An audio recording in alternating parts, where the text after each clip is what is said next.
रंगदारी टैक्स न देने पर आईपीएल सटोरियों ने बिल्डिंग को जेसीबी की मदद से क्षतिग्रस्त किया।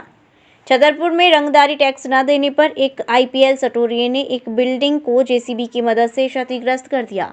पीड़ित डॉक्टर ने इस मामले में एसपी को आवेदन दिया है, जिस पर सिविल लाइन थाना पुलिस ने आरोपी के विरुद्ध गैर जमानती धाराओं के तहत मामला दर्ज किया है।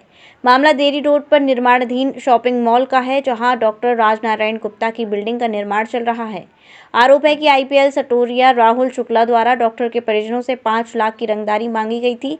जब उन्होंने ये रंगदारी नहीं दी तो आरोपी ने रात में जेसीबी की मदद से बिल्डिंग तोड़ने का प्रयास किया, जिस पर पुलिस ने आरोपी के खिलाफ मामला दर्ज किया, लेकिन अभी तक आरोपी की गिरफ्तारी नहीं हुई है, जिस पर डॉक्टर के परिजन और व्यापारियों ने एसपी को ज्ञापन देकर आरोपी की जल्द गिरफ्तारी की मांग की है।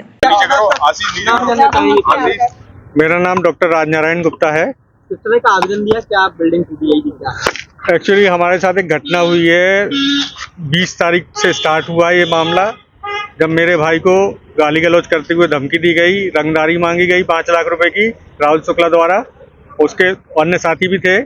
और जब हमने नहीं किया ये, और जब मैं बाहर रहता हूँ एक्चुअली, तो मैं कॉन्फ्रेंस में था गाजियाबाद में, तब मेरे पास फ़ोन आया तो मैंने उसको ऑनलाइन एक शिकायत दर्ज कराई सिविल लाइन थाने के लिए, छतरपुर के लिए, लेकिन उस पर कोई एक्शन नहीं हुआ। इससे उनके हौसले और बुलंद हो गए। उसके बाद उन्होंने हमारी 27 तारीख की रात में, 27-28 की दरमियानी रात, उन्होंने हमारी बिल्डिंग को बड़ी बड़ी मशीनें ला के और क्षतिग्रस्त कर दिया, पिलर तोड़ दिए। आप लोगों को शायद संज्ञान में होगा, आपने राहुल शुक्ला के द्वारा तोड़े गए हैं। राहुल पोकलैंड मशीन थी, कुछ ट्रॉला में मशीन भर के आई थी, उससे उसने पिलर तोड़े हैं।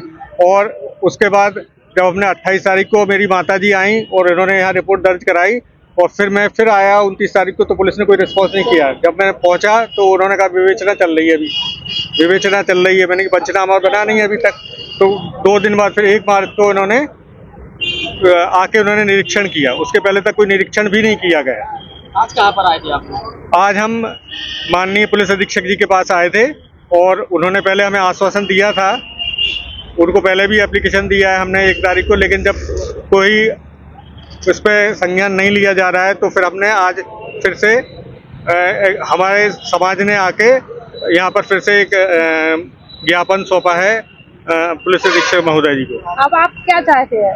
हम लोग थाना सिविल लाइन्स अंतर्गत एक बिल्डिंग को तोड़ने का मामला आया था, जिसमें आरोपी के ऊपर विभिन्न धाराओं में प्रकरण पंजीबद्ध किया था, और बाद में उसमें बयान के आधार पे नॉन बेलेबल जमानती धाराएं बढ़ाई गई हैं, और जो आरोपी है उसकी तलाश की जा रही है और उसको शीघ्र ही गिरफ्तार कर लिया। अभी तक क्या पता चला?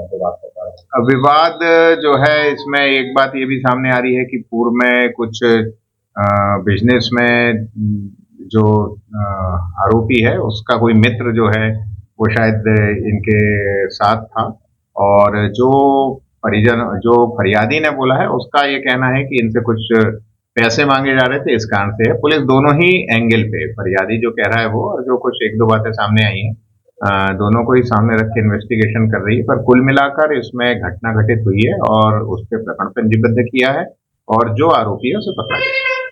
श्री राधिका स्वीट्स प्रस्तुत करते हैं अपने प्रतिष्ठित मिष्ठान के 5 अलग-अलग प्रतिष्ठान, जिनमें मिलती है गुणवत्तापूर्ण शुद्ध देसी घी से निर्मित मिठाइयाँ और मिलता है शुद्धता का विश्वास। तो आइए राधिका स्वीट्स पर और लीजिए शुद्ध देसी घी से निर्मित मिठाइयाँ। हमारे प्रमुख प्रतिष्ठान है राधिका स्वीट्स, माँ वैष्णो देवी मंदिर के समीप छठी कला, राधिका स्वीट्स रेलवे पुल के पास कोसी कला, राधिका स्वीट्स मंडी समिति के सामने सौंख रोड मथुरा, राधिका स्वीट्स धौली प्याऊ मथुरा, और राधिका स्वीट्स श्री कृष्ण जन्म स्थान के पास पोथरा कुंड मथुरा।